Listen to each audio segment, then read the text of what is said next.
रेहान आज फिर देर से घर आया था। अम्मी परेशान थी। इसे देखते ही पूछने लगी, क्यों देर हुई? उसने थके हुए लहजे में बताया, काम ज्यादा था इसलिए देर हो गई।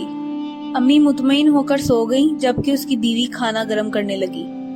बच्चे सो चुके थे। सुबह अम्मी ने नमाज कुरान पाक पढ़ने के बाद बच्चों की तैयारी और नाश्ते में बहू की मदद की और रेहान का पूछने लगी, जो अभी तक सोया हुआ था। बहू ने बताया, तबीयत खराब है, रात दवा लेकर सोया है इसलिए देर से उठेगा। काफी देर बाद रेहान उठा और मोटरसाइकिल लेकर घर से निकल गया। अम्मी को पता चला कि नाश्ते के बगैर गया है तो परेशान हो गई। ताहम बहू ने बताया, थोड़ी देर के लिए गया है, अभी आ जाएगा। और वाकई आधे घंटे बाद रेहान वापस आ गया। अम्मी को रेहान में बड़ी तब्दीलियां नजर आ रही थी। ये वही रेहान था जो नमाज का बड़ा पाबंद था। वो पहले जैसा रेहान न था। इसके चेहरे की ताजगी मानिंद पड़ चुकी थी और परेशानी के आसार हर वक्त नजर आने लगे थे। कहाँ तो रेहान बात बात पर कहके लगाया करता था, कभी फ्रूट कभी केक लेकर घर आता, और कहाँ अब खाली परेशान चेहरा लिए घर ताहीर से आने लगा था। अम्मी ने कई बार पूछा मगर हर बार टाल जाता और काम की ज्यादती का बहाना बनाकर इन्हें इत्मीनान दिलाने की कोशिश करता, मगर अम्मी का दिल कहता कि कोई बात तो जरूर है। एक रात रेहान घर न आया और सभी परेशान हो गए। सारी रात रेहान की बीवी और माँ ने परेशानी में गुजारी। फोन करते तो मोबाइल ऑफ मिलता। सुबह हुई तो अम्मी ने दूसरे बेटे दानियाल को बुलाया और रेहान की बाबत पूछा। दानियाल ने जो कुछ बताया उसे सुनकर तो अम्मी को अपने पाँव से जमीन निकलती महसूस हुई। रेहान ने 18 माह से दुकान का किराया नहीं दिया था और मालिक दुकान ने 2 लाख एडवांस पैसों में से किराया काटकर इसे फारिग कर दिया था। सोचने वाली बात तो ये थी कि रेहान 18 माह से क्या कर रहा था जो किराया तक अदा न कर सका। अम्मी और भाभी की परेशानी देखकर दानियाल रेहान की तलाश में निकला और दोपहर को उसे साथ लेकर घर आया। रेहान का चेहरा उतरा हुआ और नजरें झुकी हुई थी। दानियाल ने जो कुछ बताया वो सब घर वालों के लिए नाकाबिले यकीन था। रेहान जुआ खेलता था और एक बड़ी रकम जुए में हारने की वजह से किराया अदा नहीं कर सका था और अब बेरोजगार बैठा था। अचानक उस्ताद पढ़ने से सभी परेशान थे कि दरवाजे पर दस्तक हुई।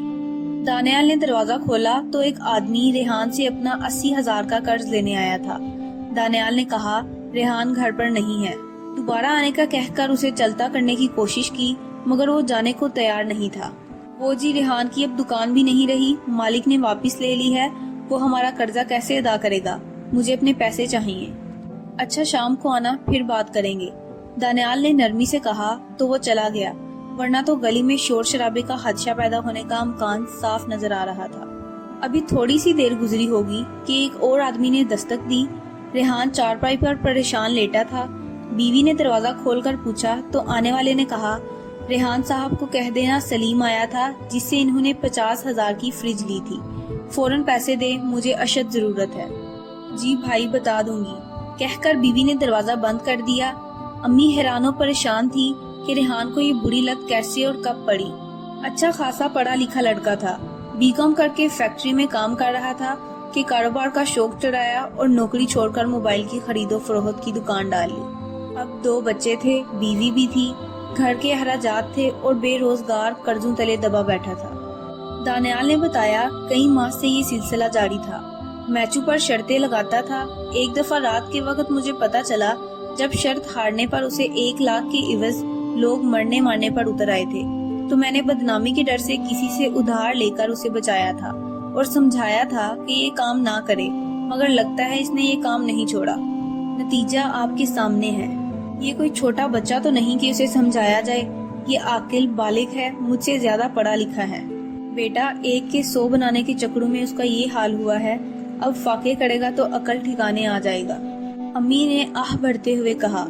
इतने में रेहान के बच्चे स्कूल से आ गए। आहा, आज अबू घर पर हैं, नन्ही नीलम पुकारी। ताया अबू भी आए हैं, नन्ना सुलेमान चहका। बच्चे खुश खुश घर में आए थे, मगर सबके परेशान चेहरे देखकर परेशान होकर बोले, क्या हुआ अम्मी, क्या हुआ दादो? कुछ भी तो नहीं, अम्मी ने आंसू पोंछते हुए कहा। अम्मी के 2 बेटे और 1 बेटी थी, सब अपने अपने घर बार वाले थे। मियाँ का चंद साल पहले इंतकाल हुआ था। अम्मी कभी रेहान के पास और कभी दानियाल के पास रहती थी। दोनों के घर एक ही मोहल्ले में थे। दोनों के बच्चे अपनी दादी से बहुत प्यार करते थे और इन्होंने कभी इन्हें परेशान और उदास नहीं देखा था। انہیں روتے دیکھ کر وہ بھی پریشان ہو گئے۔ امی ریحان والی دکان اس کے دوست آفتاب نے لے لی ہے۔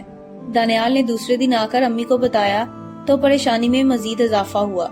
ریحان کی دکان کارنر پر ایسی جگہ واقع تھی جہاں آمد و رفت زیادہ ہونے کی وجہ سے رش کافی رہتا تھا۔ اس طرح اس کی دکان خوب چلی ہوئی تھی جو اس کی بے وقوفی کی وجہ سے ہاتھ سے جاتی رہی تھی۔ ریحان نے امی کو بتایا کہ سب سے پہلے آفتاب نے ہی اسے مائل کیا تھا کہ میچو پر شرط لگاتے ہیں، اتنے کی صورت میں لاکھوں کمائیں گے، اور لاکھوں کمائے بھی، مگر حوث اتنی بڑی کہ ہر وقت اسی کے بارے میں سوچتا رہتا، یہاں تک کہ قرض لے کر جوا کھیلا مگر جوا کسی کا نہ ہوا۔ اس مشغلے نے اس کی خوب بدنامی کرائی اور پیسے کا محتاج کر دیا۔ آج جوا کھیلنے کی ترغیب دینے والا اس کی دکان پر براجمان تھا، اور وہ ایک بے روزگار انسان جس کی سمجھ میں کچھ نہیں آتا کیا کرے۔ امی جو اپنے سب فرائض سے سبق دوش ہونے کے بعد سکھ چین کی زندگی بسر کرنے کا سوچ رہی تھی، بے حد پریشان تھی۔ ان کی راتوں کی نیند اڑ گئی تھی۔ چھوٹے چھوٹے بچے کیسے کھائیں پیئیں گے، کیسے پڑھیں گے؟ کاش برے کام کرنے سے پہلے انسان اس کے برے نتائج پر بھی غور کیا کرے، مگر آنکھوں پر جب حوث و خرس کی چربی چڑھ جاتی ہے تو کوئی رشتہ دکھائی نہیں دیتا۔ بیچاری امی ریحان کے غم میں گھلی جا رہی تھی۔ ریحان نے سبزی کی ریڑھی لگا لی ہے۔ دانیال نے امی کو بتایا تو انہیں بے حد دکھ ہوا، مگر سکون کا سانس بھی آیا۔ اس میں حق حلال کی روزی بچوں کو کھلانے کا جذبہ تو پیدا ہوا۔ ابھی بچے چھوٹے تھے، انہیں معلوم نہیں تھا کہ ان کے باپ نے کیا کیا ہے، ورنہ تو ریحان کی بڑی بڑی گیموں کی دھوم پوری مارکیٹ میں تھی، جس کی بھائی بہن اور امی کے لیے باعث شرم تھی۔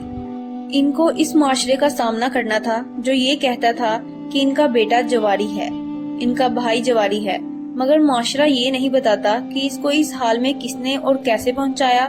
کوئی بہن یا کوئی بھائی یہ نہیں چاہتا کہ اس کا بھائی حرام اور قابل نفرت کام کرے، مگر معاشرہ کسی کی سزا کسی کو دیتا ہے۔